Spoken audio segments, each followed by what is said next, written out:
Queridos irmãos e irmãs, estamos chegando ao final do tempo do Advento, que foi esse período destinado a nos prepararmos para celebrar o Natal do Senhor. Já estamos praticamente num clima natalino, e o Advento é marcado pelo testemunho de São João Batista. Desde o início do Advento, que a gente vem refletindo sobre este personagem, essa pessoa escolhida por Deus para preparar os caminhos do Senhor. E praticamente no último dia, antes da vigília do Natal, nós mais uma vez voltamos ao testemunho de João Batista.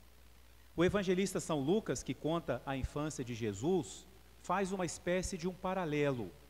Ele fala, por exemplo, a anunciação a Zacarias sobre o nascimento de João Batista, a anunciação a Maria sobre o nascimento de Jesus. A narrativa do nascimento de João Batista, a narração do nascimento de Jesus. Há um paralelo, dada a grandeza desse homem e a sua proximidade com Jesus. Por isso, na véspera do Natal, mais uma vez nós recordamos o nascimento de João Batista. E hoje, o que essa passagem do Evangelho quer nos destacar é o que acontece com Zacarias. Quando o anjo aparece a ele, não é? 6 meses antes da anunciação a Maria, e fala que ele e a sua esposa terão um filho, e Zacarias, que tinha pedido muito a Deus um filho, por isso que o anjo falou para ele: Deus ouviu a tua oração, a tua esposa te dará um filho. Só que ela já era idosa. Zacarias já tinha perdido a esperança de que o seu pedido a Deus se realizaria, e por isso, quando o anjo lhe fala que ele vai ser pai, ele fala: não, como que isso vai acontecer? Minha esposa é estéril, nós já somos idosos, não é mais possível. E aí, porque ele de fato, ele não coloca como Nossa Senhora faz com o anjo, pergunta como se fará, mas ele coloca como uma dúvida, ele não acredita. Mas tem coisas, queridos irmãos e irmãs, que só vão acontecer se nós acreditarmos. Mas há outras que, mesmo se nós não acreditarmos, se é plano de Deus, vai acontecer.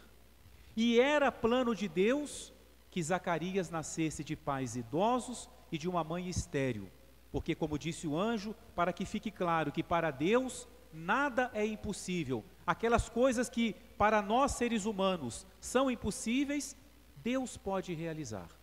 Então, mesmo Zacarias não acreditando, o plano de Deus iria acontecer. E o anjo fala para ele: como você não acreditou, você vai ficar mudo, até que se cumpra o que Deus lhe prometeu.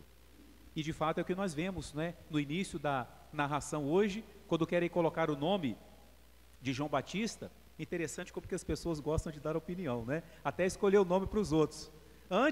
Porque era no 8º dia que se colocava o nome. Antes que Isabel e Zacarias manifestassem o seu desejo, o povo já tinha colocado o nome. Vai ser Zacarias, vai ser Juninho, porque um pai idoso vai ter uma criança, vai ser Juninho, vai ter o nome do pai. E aí Isabel fala: não vai ser Zacarias. E ela vem com um nome que não havia na sua família. Era muito comum, né, na mentalidade da época, né, de se repetir nome, como também entre nós há muito esse costume, né, homenagear um avô. Às vezes a pessoa tem um nome assim meio diferente. Não, meu nome é porque está homenageando meu bisavô, né?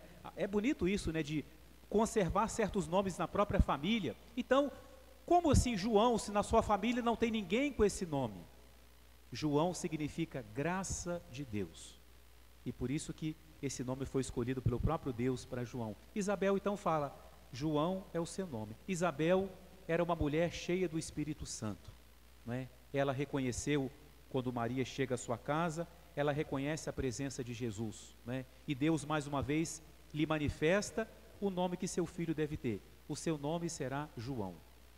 Mas ninguém acredita na coitada da dona Isabel, né? Não, quem escolhe o nome é o pai. Então vamos perguntar para o Zacarias. Só que o Zacarias nem falava nem ouvia, porque como fazem gestos, ele não ouvia. Fazem lá sinal para ele, né? E aí, Zacarias, qual é o nome do filho? Todo mundo esperando. Vai falar, vai escrever Zacarias.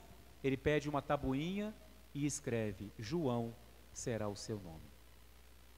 O que será que Zacarias pensava até então? Talvez no coração ele pensasse em Zacarias, mas quando ele manifesta João será o seu nome, é o momento em que Zacarias se rende à promessa de Deus. Como dizendo, o que Deus prometeu, ele realizou. Aqui está a criança. Eu duvidei, mas Deus me deu esse filho.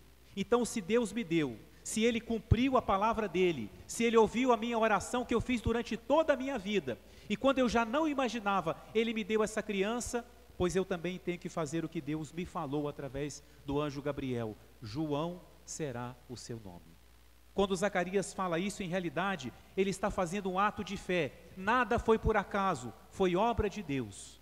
E por isso, nesse momento, termina, não no sentido próprio da palavra, termina o castigo dele, a punição que ele recebeu. Ele volta a falar. A sua língua se abre, se solta, a sua boca se abre e ele começa a louvar a Deus, né?